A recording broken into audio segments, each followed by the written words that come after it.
ഇപ്പൊ നമ്മൾ ഉപരിലോകാത്മാക്കളെ പേര് മൊത്തം പറഞ്ഞു. മനുഷ്യനിൽ 7 ആത്മാക്കള്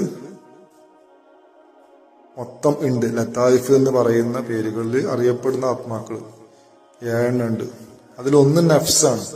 നഫ്സ് എന്ന് പറഞ്ഞു കഴിഞ്ഞാൽ ഈ ഷെയ്ത്താൻ ജിന്നാണ്, അല്ലെങ്കിൽ ഇബ്ലീസിന്റെ ഏജന്റാണ്. അത് മനുഷ്യന്റെ പൊക്കുകളാണ് അതിന്റെ സ്ഥാനം. അതിന്റെ മുകളിലേക്ക് പിന്നെ പോയി കഴിഞ്ഞാൽ നെഞ്ചില് 5 ലത്തായിഫ് ഉണ്ട്. നെഞ്ചിലുള്ള 5 ലത്തായിഫ് എന്ന 5 അർവാഹുകള്. അതിൽ ഓരോന്നിന്റെ പേരാണ് കൽബ്, പിന്നെ അതിന്റെ മേലേക്ക് റൂഹ്, പിന്നെ സിറ്, പിന്നെ കഫിയ്, പിന്നെ അക്ഫ, പിന്നെ തലയിലൊന്ന്, അതാണ് അന, ലത്തായിഫുൽ അന എന്ന് പറയും. ഇതിന്റെ പിക്ചർ ആരോ നമ്മൾ ഗ്രൂപ്പിൽ ഇട്ടിട്ടുണ്ട്. അത് നോക്കി ഒന്നുകൂടി നമുക്ക് വ്യക്തമായിട്ട് മനസ്സിലാക്കാൻ എളുപ്പമാണ്. പക്ഷെ ഇതിങ്ങനെയൊക്കെ ആണെങ്കിലും മനുഷ്യനിലേക്ക് ആദ്യം മലക്ക് ആ ലോകത്തുനിന്ന് ഇത് കൊണ്ടുവരുന്ന സമയത്ത് അത് നമ്മളെ പിക്ചറിൽ കാണിച്ച പോലെ അല്ല കൊണ്ടുവരുന്നത്. ഒരു പാക്കേജ് ആയിട്ടാണ്. എല്ലാം കൽബിന്റെ ഉള്ളിൽ ബന്ധിതാണ്. കൽബിന്റെ ഉള്ളിലാണ് ബാക്കിയുള്ള എല്ലാ ആത്മാക്കളും ഇരിക്കുന്നത്, നഫ്സ് ഒഴികെ. നഫ്സ് പിന്നെ ഇവിടെ വരുന്നതാണ്. ബാക്കിയുള്ള കൽബിന്റെ ഉള്ളിലായിരിക്കുന്നത്. കൽബ് തുറക്കപ്പെട്ടാൽ മാത്രമാണ് ഇത് പുറത്തേക്ക് വരുള്ളൂ. ആ കൽബ് തുറക്കുന്ന പ്രോസസ്സിന് പറയുന്ന പേരാണ് ശറഹ സുദർ എന്നുള്ളത്, അല്ലെങ്കിൽ കൽബിനെ ജാരിയാക്കുക എന്നുള്ളത്. അത് നമുക്ക് പറയാം. അതിന് മുമ്പ് ഇനി നമുക്ക് ഭൗമാത്മാക്കളെ കുറിച്ച് പറയാം.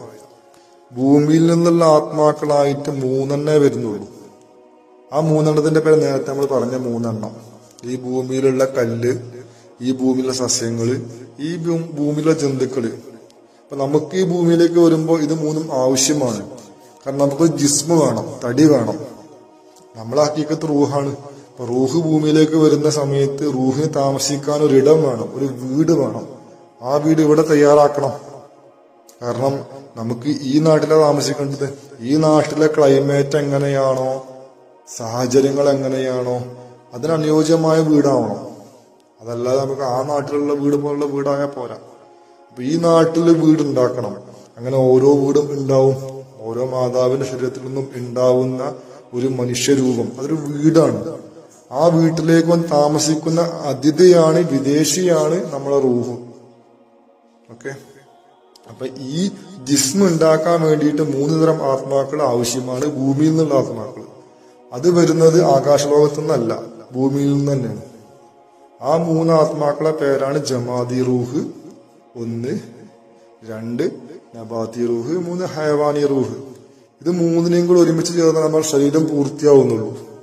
അതിന്റെ വിവിധ ഘട്ടങ്ങൾ എങ്ങനെയാന്ന് ചോദിച്ചു കഴിഞ്ഞാല്, ആദ്യം ഒരു സ്ത്രീ, ഒരു പുരുഷൻ കല്യാണം കഴിക്കും. കല്യാണം കഴിഞ്ഞാൽ അവർ ബന്ധപ്പെട്ട് കഴിഞ്ഞു കഴിഞ്ഞാല് സ്ത്രീയുടെ അണ്ഡവും പുരുഷന്റെ ബീജവും തമ്മിൽ സംയോജിക്കും. ആ സംയോജിക്കുന്ന സമയത്ത് അത് ഒട്ടിപ്പിടിച്ച് നിൽക്കണം എന്നുണ്ടെങ്കിൽ അള്ളാഹു അതിലേക്ക് ഒരു റൂഹിനെ അയക്കണം. അള്ളാഹു താല റൂഹിനെ അയക്കും. അതിന്റെ പേരാണ് റൂഹുൽ ജമാദി. പിന്നീട് കുറച്ച് ദിവസങ്ങൾക്ക് ശേഷം അള്ളാഹു താല അതിലേക്ക് 2ാമതൊരു റൂഹിനെ പറഞ്ഞയക്കും, റൂഹ് നബാത്തി. നബാത്തി റൂഹ് അതിലേക്ക് എത്തിക്കഴിഞ്ഞു കഴിഞ്ഞാല് ആ രക്തപിണ്ഡം എന്തായിത്തീരും? വളരാൻ തുടങ്ങും. വളർന്നത് മാംസപിണ്ഡമായി തീരും. അങ്ങനെ വളർച്ച വളർന്നുകൊണ്ടേയിരിക്കും നബാത്തി റൂഹിന്റെ സാന്നിധ്യം കൊണ്ട്. പിന്നീട് ഏകദേശം 4 മാസം കഴിഞ്ഞു കഴിഞ്ഞാൽ എന്ത് ചെയ്യും? അള്ളാഹു തആല 3ാമതൊരു റൂഹിനെ അതിലേക്ക് പറഞ്ഞയക്കും. അതിന്റെ കാര്യം അതിനെ ചലിപ്പിക്കാനാണ്. അതിന്റെ ചലനം കൊണ്ട് അതില് രൂപഭാവ ഭേദങ്ങൾ ഉണ്ടാവും. പല ഭാഗങ്ങളായി തിരിക്കാനും ഇതിന്റെ ആവശ്യമുണ്ട്.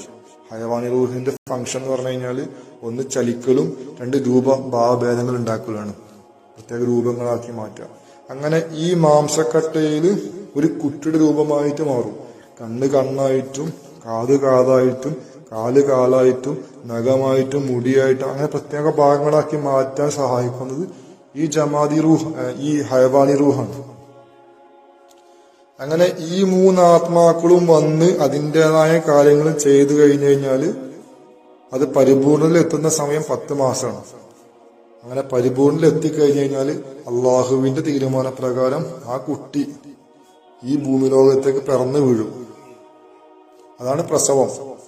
ആ പ്രസവ സമയത്ത് കുട്ടി പിറന്നു വീഴുന്ന സമയത്തും ഇതെന്തേ ആവുന്നുള്ളൂ? ഒരു മൃഗത്തിന്റെ അവസ്ഥയിൽ എത്തുന്നുള്ളൂ, മനുഷ്യനായിട്ടില്ല. പിന്നെ മനുഷ്യന്റെ റൂഹ് അതിലേക്ക് എത്തിയിട്ടില്ല എന്നാണ് വിഷയം. മനുഷ്യന്റെ റൂഹ് വരുന്നത് എപ്പോഴാണ്? ജനിച്ച ശേഷം വരുന്നുള്ളൂ. ജനിച്ച് ഭൂമിയിലേക്ക് എത്തിക്കഴിഞ്ഞ ഉടനെ അള്ളാഹുവിന്റെ ഭാഗത്തു നിന്നും ഏൽപ്പിക്കപ്പെട്ട മലക്ക് ആ റൂഹുമായിട്ട് വന്ന് ഈ മനുഷ്യനിലേക്ക് ഇത് കയറ്റും. ഈ റൂഹിനെ കയറ്റും, ഇൻസ്റ്റാൾ ചെയ്യും. അത് കയറ്റുന്നത് നെഞ്ചിലേക്കാണ്. നെഞ്ചിലേക്ക് അത് കയറ്റുന്ന സമയം അത് കയറുന്നതിന്റെ പേരിലാണ് കുട്ടി കരയുന്നത്. അപ്പൊ കുട്ടി കരഞ്ഞ് നമുക്ക് ഉറപ്പിക്കുക ഈ റൂഹ് വന്നിട്ടുണ്ട് എന്നുള്ളത്. കുട്ടി കരയുന്നില്ലേ? ആ റൂഹ് വന്നിട്ടില്ല. അപ്പൊ റൂഹ് വരുന്നതിന്റെ കാരണം കൊണ്ടാണ് കുട്ടി കരയുന്നത്.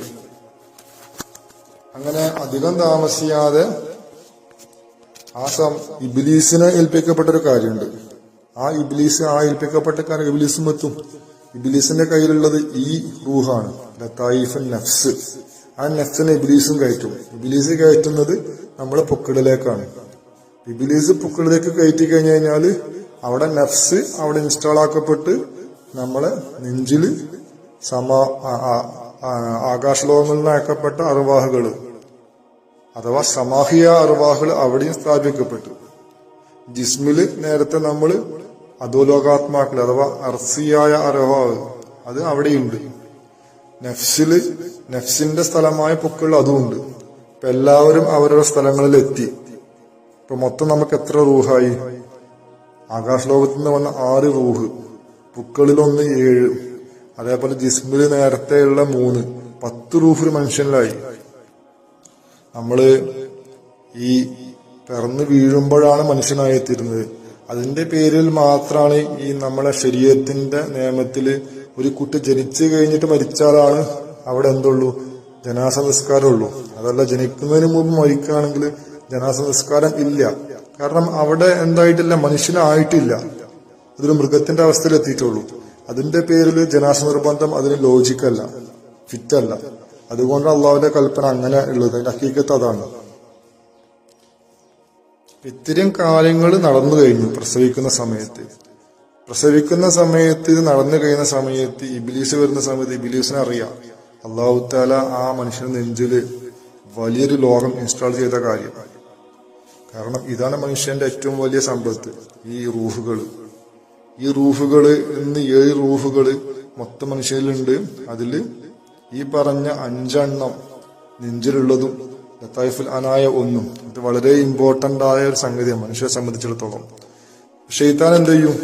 ഷെയ്ത്താൻ അതുകൊണ്ട് തന്നെ ആ സമയം തന്നെ പുക്കളിൽ നിന്നും എന്ത് ചെയ്യും? ഒരു വല പോലെ സാധനം വലിച്ചു നീട്ടിക്കൊണ്ടുവരും.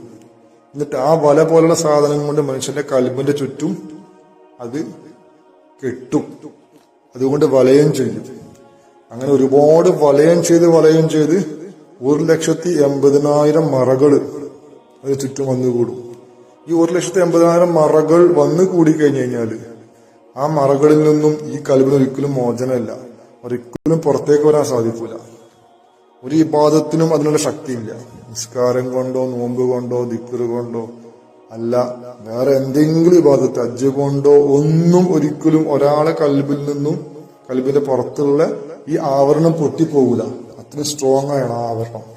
അത് ഇബ്ലീസ് ചെയ്തു വെച്ചാണ്. എല്ലാ മനുഷ്യരിലും അത് ചെയ്തു വെച്ചിട്ടുണ്ടാവും. അത് പൊട്ടിപ്പോകുന്നത് കാമിലായ മുർഷിദ നോട്ടം കൊണ്ട് മാത്രമാണ്. അപ്പൊ അവരെ ദൃഷ്ടിക്ക് മാത്രമാണ് അതിനെന്തുള്ളൂ? അത് പൊട്ടിക്കാനുള്ള പവറുള്ളൂ. അല്ലാത്തവർക്കൊന്നും അത് പൊട്ടിക്കാൻ കഴിയില്ല. സാധാരണ ഔലിയാക്കളെ കൊണ്ട് പൊട്ടിക്കാൻ സാധിക്കൂല. അത് മുറബിയായ ഷെയ്ഖാണെങ്കിലും പൊട്ടിക്കാൻ സാധിക്കൂല. കാമിലായ മുർഷിദ് തന്നെ ആയിരിക്കണം. അതുകൊണ്ട് തന്നെ അത്തരം ആളുകളിൽ പെട്ട ഒരു ഷെയ്ഖിനെ കണ്ടുമുട്ടിയാൽ അത് വളരെ വലിയൊരു സൗഭാഗ്യമാണ്. അതിലേക്ക് എത്തിക്കാനുള്ള ബാക്കി കാലം മുഴുവനുള്ളത്. പക്ഷെ അതിലേക്ക് എത്തുന്നില്ലെങ്കിൽ അവൻ എന്തില്ല? ഹിദായത്തിൽ എത്തുന്നില്ല. അതുകൊണ്ടാണ് സൂറത്തുൽ കാഫിൽ അല്ലാഹു തആല അങ്ങനെ പറയാൻ കാരണം. ഒരാൾക്ക് ഞാൻ ഹിദായത്തിലൊക്കെ ഉദ്ദേശിക്കുന്നില്ല എങ്കിൽ, എനിക്ക് വഴികളിലൊക്കെ ഉദ്ദേശിക്കുന്നുവെങ്കിൽ അവനെ വലിയ മുർഷിദും ആയ ഒരാളിലേക്ക് എത്തിക്കൂലെന്ന് പറയാൻ കാരണം അതാണ്.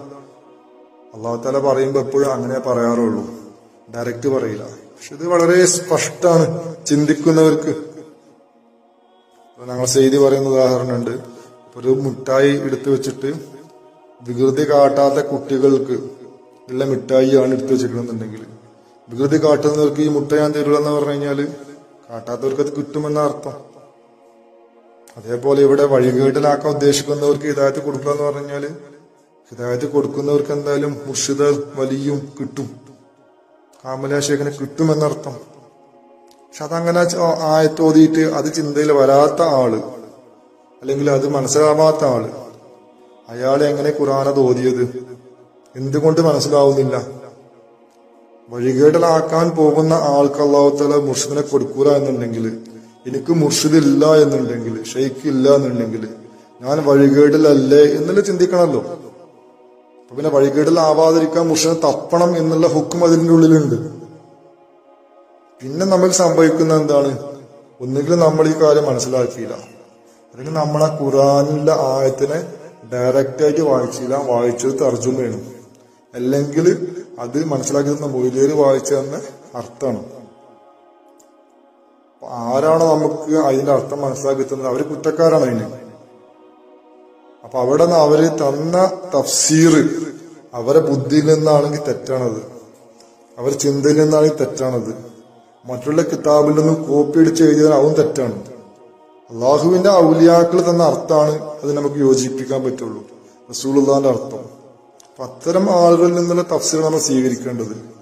എല്ലാ മശായിഖന്മാരും അത്തരക്കാരിൽ പെട്ടവരല്ല, അതേപോലെ എല്ലാ പണ്ഡിതന്മാരും അത്തരക്കാരിൽ പെട്ടവരല്ല. അതിൽ നിന്നും നമുക്ക് വേർതിരിച്ചറിയേണ്ടതുണ്ട്. അത് നമ്മളെ ബുദ്ധി കൊണ്ട് ചിന്തിക്കണം. 73 ഗ്രൂപ്പ് ഉണ്ടെങ്കിൽ പിന്നെ എല്ലാം ശരിയാവൂല, ഒന്നേ ശരിയാവുള്ളൂ എന്നുണ്ടെങ്കിൽ നമ്മളെല്ലാം പഠിക്കണം. ഒന്ന് മാത്രം പഠിച്ച് നിർത്തി കഴിഞ്ഞു കഴിഞ്ഞാൽ നമുക്ക് അത് ഹക്കാണോ അല്ലേ, മറ്റുള്ള ഫിർഖകൾ എന്താ പറയുന്നത്, ആ പറയുന്ന പോലെ ലോജിക്കും ഉണ്ടല്ലോ എന്നൊക്കെ ചിന്തിക്കണം. അതിനുള്ള ബുദ്ധി മനുഷ്യനെ തന്നിട്ടുണ്ടല്ലോ. ഖുർആന് വെച്ച്, ഹദീസ് വെച്ച്, മനുഷ്യൻ തന്ന ബുദ്ധി വെച്ച്. ബുദ്ധി നമുക്ക് വെറുതെ കിട്ടിയതല്ല, അല്ലാഹ് തന്നതന്നെയല്ലേ.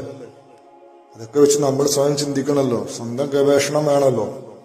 അല്ല, ഗവേഷണം വേണ്ട എന്ന് പറയുന്ന മൗലിയാക്കന്മാരോട് നമുക്ക് പറയാനുള്ളത്, അല്ലാഹു തആല നമ്മൾ മൗലിയാക്കന്മാരോട് മാത്രം ചിന്തിച്ച് അവരെ മാത്രം പിടിക്കാൻ മാത്രം പറഞ്ഞേക്കുകയാണെങ്കിൽ, അത്തരം മൗലിയാക്കന്മാരായിക്കൊണ്ട് തന്നെയാണ് പല ശൈത്താനും വരുന്നത്. ഇബ്ലീസ് പോലും അങ്ങനെയാണ് വരുന്നത്. പല പ്രവാചകന്മാരെ അടുത്തുമങ്ങനെ വന്നിട്ടുണ്ട്. അതേപോലെ തന്നെ ദജ്ജാൽ വരാൻ പോകുന്ന ആ രീതിയിൽ തന്നെയാണ്. എല്ലാ ഫിർഖകളിലും മൗലിയാക്കന്മാരുണ്ട്, സുന്നി മൗലിയാക്കന്മാർ മാത്രമല്ലല്ലോ. ഇങ്ങനെയൊക്കെയുള്ള സാഹചര്യങ്ങൾ നമ്മൾ എങ്ങനെ ഇതിൽ ഉറപ്പിക്കാൻ പറ്റും? നമ്മൾ സ്വയം ആഗ്രഹിക്കുകയും വേണം, പ്രയത്നിക്കുകയും വേണം, അള്ളാഹുവിനോട് തേടും വേണം. ഇതൊക്കെ ഒരുമിച്ച് സംഭവിക്കുമ്പോൾ ഹിദായത്തിൽ എത്തുന്നുള്ളൂ.